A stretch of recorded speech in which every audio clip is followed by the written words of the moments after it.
কিনা বলেন? বলে যেই দেশে স্কুল থেকে বাড়ি পর্যন্ত 100-400 হয়ে যায়, যেই দেশে পার্লামেন্ট থেকে 50 লক্ষ গ্রামে আসতে আসতে 15 লক্ষ হয়ে যায়, এই দেশ কখনো সোনার দেশ হিসাবে আমরা মানি না। বলেন ঠিক কিনা?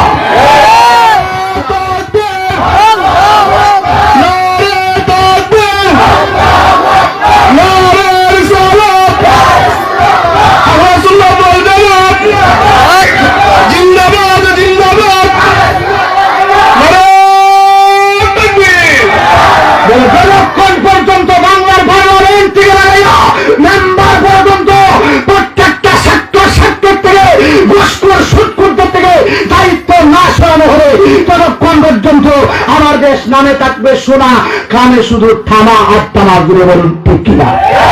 এজন্য আমার নবী বাণী দিয়া গেছেন 1500 বছর আগে, খাইরুল কুরুন আমার সাহাবাই কেরামদের জামানা, সোনার জামানা। এরা কারা? আসহাবি কান্নুজুম, আসমানের তারকা। বিআজ্জিহিম, যদি তোমরা একটা দায়িতুম, তাদের একজনকে অনুসরণ করো, আমি নবী ঘোষণা দিলাম তোমরা ইত্তাদাইতুম, হেদায়েতে